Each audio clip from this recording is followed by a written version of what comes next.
ಒಂದು ನಿಮಿಷ ರೀ. ಹಾಂ,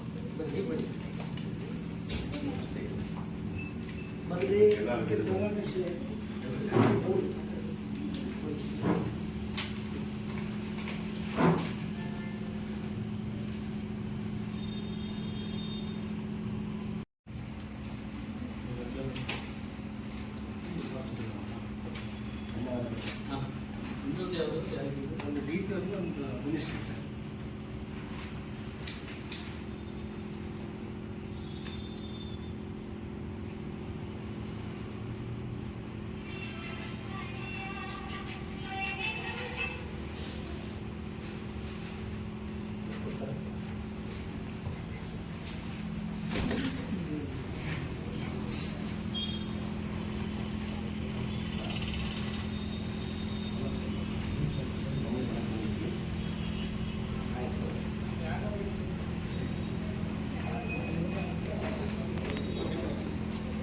ಕಾರ್ಮಿಕರ ಸಂಘ ಹಾಸನ ಜಿಲ್ಲಾ ಸಮಿತಿ ಈ ಜಿಲ್ಲಾ DC ಅವರಿಗೆ ನಾವು ಮನವಿ ಕೊಡಲಿಕ್ಕೆ ಬಂದಿದ್ದೇವೆ.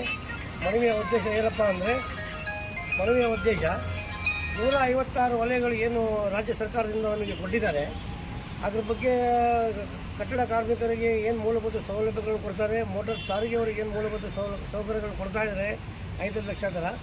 ಇದನ್ನು ಈ 156 ವಲಯಕ್ಕೂ ಒಂದು ಭದ್ರತಾ ಮಂಡಳಿಯನ್ನು ರಚನೆ ಮಾಡಿ ಅವರಿಗೂ ಸಹ ಇದೇ ಥರ 5 ಲಕ್ಷ ರೂಪಾಯಿಯನ್ನು ಕೊಡಬೇಕು. ಜೊತೆಗೆ ಅವರಿಗೆ ಒಂದು ಭದ್ರತಾ ಮಂಡಳಿ ರಚನೆ ಆಗಬೇಕು. ಭಾಳ ವರ್ಷದ ನೆನೆಗೋದಿ ಬಿದ್ದಿದೆ. ದಯವಿಟ್ಟು ಸಂತೋಷ್ ಲಾಡ್ ಅವರು ಹಾಗೂ ರಾಜ್ಯ ಸರ್ಕಾರ ಇದಕ್ಕೊಂದು ಅನುಮೋದನೆಯನ್ನು ಕೊಟ್ಟು ಈ ಬಡ ಕಾರ್ಮಿಕರಿಗೆ ಮೇಲೆತ್ತಂಥ ಕೆಲಸ ಮಾಡಬೇಕು. ಅಸಂಘಟಿತ ಕಾರ್ಮಿಕರಿಂದ ಬೇರೆ ಯಾವ ಕೆಲಸನೂ ಎಲ್ಲೂ ಆಗೋಕ್ಕೆ ಸಾಧ್ಯನೇ ಇಲ್ಲ. ದಯವಿಟ್ಟು ಅವರಿಗೆ ಈ ಮನವಿಯನ್ನು ಪುರಸ್ಕಾರ ಮಾಡಿಕೊಂಡು ಅವರಿಗೆ ಎಲ್ಲ ಥರದ ಅನುಕೂಲಗಳಿಗೆ ಅನುವು ಮಾಡಿಕೊಡ್ಬೇಕಂತಂದು ಕರ್ನಾಟಕ ರಾಜ್ಯ ಅಸಂಘಟಿತ ಕಾರ್ಮಿಕರ ಸಂಘವು ತಮ್ಮಲ್ಲಿ ಕೇಳ್ಕೊಳ್ತಾ ಇದೆ. ಮಹೇಶ್ ಪೇಟ್ಗರ್, ಅಸಂಘಟಿತ ಕಾರ್ಮಿಕರ ಸಂಘ ರಾಜ್ಯ ಉಪಾಧ್ಯಕ್ಷರು.